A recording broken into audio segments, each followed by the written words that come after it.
Are you ready to delve into the world of data collection for hypothesis testing?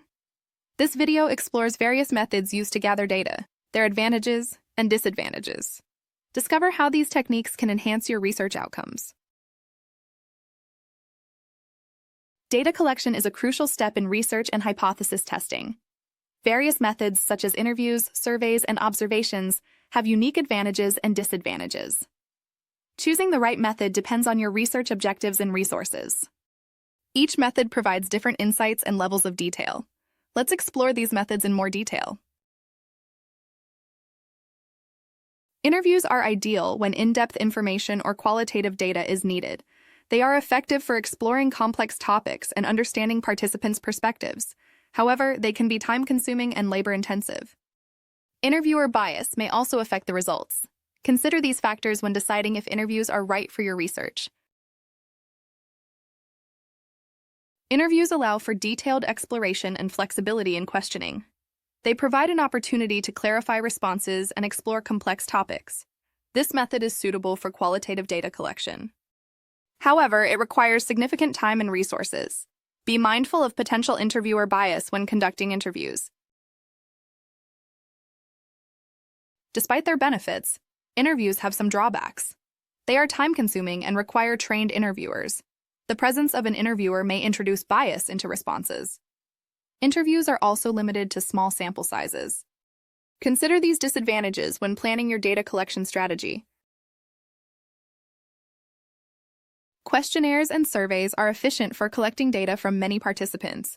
They are useful when quantitative data is needed. This method is cost-effective and standardized. However, it may lead to limited depth of responses. Careful design is crucial to avoid non-response bias. These tools are efficient for large-scale data collection. They are standardized and replicable, ensuring consistency. Questionnaires and surveys are suitable for quantitative data. However, they require careful design to avoid bias. Consider these advantages when selecting a data collection method. While efficient questionnaires and surveys have limitations, they often provide limited depth of responses. There's a risk of non-response bias if certain groups don't participate. Careful questionnaire design is essential to address these issues. Consider these drawbacks in your research planning. Observations are appropriate when researchers want to witness behaviors directly. They provide objective data and minimize respondent bias. This method allows for real-time data collection. However, it is limited to observable behaviors. Consider the resource intensity of extended observation periods. Observations provide objective data by capturing events as they occur. They minimize respondent bias and offer real-time insights. This method is valuable for understanding behaviors in context. However, it is limited to what can be observed. Consider the resource needs for prolonged observation. Observations are limited to observable behaviors and may not capture underlying motivations. There's a risk of observer bias affecting interpretations. This method can be resource-intensive over time. Consider these disadvantages when planning your data collection strategy. Ensure observations align with your research goals. Document analysis is useful when historical records contain relevant data. It is non-invasive and cost-effective. This method provides historical context but relies on existing data. Accuracy and availability of documents are crucial. Consider these factors when using documents for data collection.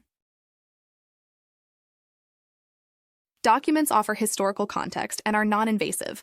They are cost-effective and utilize existing data. This method is suitable for research requiring historical insights. However, it depends on the availability of accurate documents. Consider these advantages in your research planning. Document analysis relies on the availability and accuracy of existing data. It is limited to what is documented, which may not cover all research needs. Errors in documents can affect research outcomes. Consider these limitations in your data collection strategy. Ensure documents align with your research objectives. Focus groups are valuable for exploring group dynamics and perceptions. They encourage discussion and generate rich qualitative data. This method is suitable for small groups but requires skilled facilitation. Dominant voices can overshadow others. Consider these factors when planning focus groups. Focus groups encourage discussion and generate rich qualitative data. They explore diverse perspectives and group dynamics. This method is valuable for understanding perceptions. However, it requires skilled facilitation to manage discussions. Consider these advantages in your research planning. Focus groups require skilled facilitation to manage group dynamics. Dominant voices may overshadow quieter participants. This method is limited to small group sizes. Consider these disadvantages when planning your data collection strategy. Ensure focus groups align with your research objectives. The choice of sampling technique depends on research objectives and resources. Simple random sampling gives each member an equal chance of selection. Systematic sampling selects every nth individual from a list. Stratified sampling divides the population into subgroups for sampling. Clustered sampling selects clusters randomly for study. Convenient sampling selects participants who are easily accessible. Quota sampling involves selecting a predetermined number from subgroups. These methods are practical but may introduce bias. Consider their suitability based on research objectives. Ensure sampling aligns with your data collection strategy.